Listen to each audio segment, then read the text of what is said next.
If you look up a flight tracker map of the world, you can notice one interesting thing. Across the North Atlantic, the screen glows with thousands of planes flying between North America and Europe. But if you shift your gaze down toward the South Atlantic, there's almost nothing. Just a handful of lonely planes dot the screen. So why is it that one half of the Atlantic is as packed as a shopping mall on Black Friday, and the other is as deserted as a forgotten parking lot? The answer isn't just about distance or geography. It's a mix of history, economics, culture, and even how our imaginations of connection were built in the first place. For starters, the way flight networks evolved wasn't a natural process. No one built Africa's transport systems to connect Africans with South Americans across the ocean. They designed them like spokes on a wheel, all pointing toward Europe. Ports, railways, airports, everything was meant to ship goods, labor, and wealth northward, not sideways across the Atlantic. That means even after the Age of Independence, most of the air routes out of Africa led to Paris, London, Lisbon, or Brussels, not Rio de Janeiro or Buenos Aires. South America followed a similar script and built stronger ties with Europe and the United States than with Africa. The result? The South Atlantic never really got the chance to become an air superhighway in the first place. Then, whether we like it or not, airlines follow money like bees follow honey. Planes just don't go anywhere. They go where demand exists. The North Atlantic sits between two of the richest, most interconnected economies in the world, Europe and North America. Billions in trade, finance, tech, education, and migration flow back and forth across this stretch every single day. Engineers shuttle between Silicon Valley and London. Students fill planes between Boston and Paris. Tourists flood in both directions. That translates to around 500 flights every day between the US and Western Europe alone, and over 10,000 flights a week between North America and Europe. Meanwhile, the South Atlantic connects two regions that are dynamic in their own right, but don't trade as intensely with each other. Africa ships raw materials, mainly to Europe and Asia, and South America's main trade partners are North America, Europe, and China. The two continents don't really need each other on a day-to-day basis, which means there's not much demand to fill a fleet of airplanes. Migration patterns add to the deal. When people move, airlines follow, because where families stretch, flights connect. In the North Atlantic, you've got centuries of migration weaving tight family ties across the ocean. There are Irish families in Boston, Italians in New York, Germans in Chicago, and many other examples. Add in business expats, international students, and professionals, and suddenly there's an endless need for flights back and forth. The South Atlantic, by contrast, doesn't have the same migration history. Sure, the African diaspora in Brazil is massive, but much of that goes back centuries, so there's not so much modern voluntary migration that keeps up steady traffic today. In the modern era, doctors, engineers, and students from both Africa and South America usually set their sights on the US, Canada, or Europe, rather than hopping across to each other's continent. Without those migration-driven visiting relatives or returning students, the passenger base just doesn't exist. Tourism is another missing piece. Americans cross the Atlantic to sip espresso in Rome or visit London's museums, and Europeans head west to hit Disney World or road trip across Route 66. It's an entire industry with cheap flights and cultural ties. In contrast, South America and Africa don't have the same setup. A Brazilian tourist doesn't usually dream of heading to Ghana for vacation, just like a Kenyan backpacker isn't exactly booking a weekend in Sao Paulo.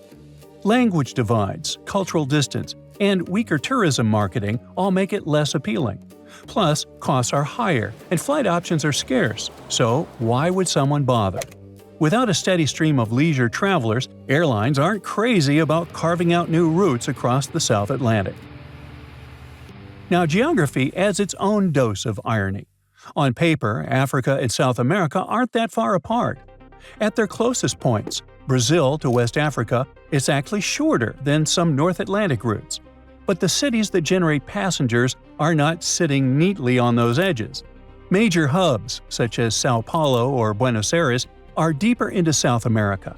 On the African side, hubs like Johannesburg and Nairobi are hundreds or even thousands of miles from the coast. That means a direct Sao Paulo-Johannesburg flight isn't just crossing an ocean. It's crossing an ocean plus a huge chunk of land on the African side. That jacks up the distance and the cost and makes it harder to fill planes profitably. So when you compare that to New York-London or Paris-Toronto, you see why more people choose these shorter direct hops between economic capitals. Now even the weather throws in obstacles. The North Atlantic has a neat trick up its sleeve: the jet stream. These faster-moving air currents help push planes across the ocean and shave hours off flights and save tons of fuel. The South Atlantic is not so lucky in this way. It doesn't have a similar jet stream pattern running neatly across its width, so flights burn more fuel and take longer without getting the same free ride. Plus, there are fewer alternate airports along the way in case of emergencies. Modern planes can cross the ocean easily, but still, safety matters. The North Atlantic is dotted with islands like Iceland, Greenland, the Azores, and Bermuda, which double as emergency stopovers. They are the backup options if something goes wrong. But the South Atlantic, outside of a few remote islands like Ascension or St. Helena, is a vast stretch of water with nowhere to land in a pinch. It does make things more complicated and routes less attractive when you weigh against potential costs and risks. Meanwhile, infrastructure plays its part too. Europe and North America have some of the busiest, best-connected airports in the world. They get constantly upgraded to handle huge flows of passengers and cargo. By contrast, many airports in Africa and South America are improving, but they still don't have the same connectivity and can't accept the same number of passengers. Routes rely heavily on big hubs to feed passengers in and out, and if those hubs aren't strong enough, the routes struggle. Alliances sneak in as well. It's not just demand that shapes airline networks. There are also agreements. I mean, who's allowed to fly where and with which partners? Open skies agreements and powerful alliances like Oneworld, Star Alliance, and SkyTeam rule the North Atlantic. They coordinate routes, schedules, and ticketing to make flights seamless. South America and Africa still don't share that level of coordination. Now finally, it comes down to psychology as much as economics. Flying is about more than just getting from point A to point B. It's also where people feel connected. The North Atlantic wins from centuries of cultural intertwining: music, movies, shared history, business, and family. The South Atlantic feels worlds apart in the global imagination. When someone from Sao Paulo dreams of going abroad, they will most likely picture New York, but still not Luanda or Dakar. And when someone in Lagos dreams of foreign travel, they will more likely imagine London, not Buenos Aires. There are some parts of the world that are practically off the radar when it comes to air traffic. The polar regions, like the Arctic and Antarctica, have almost no commercial flights.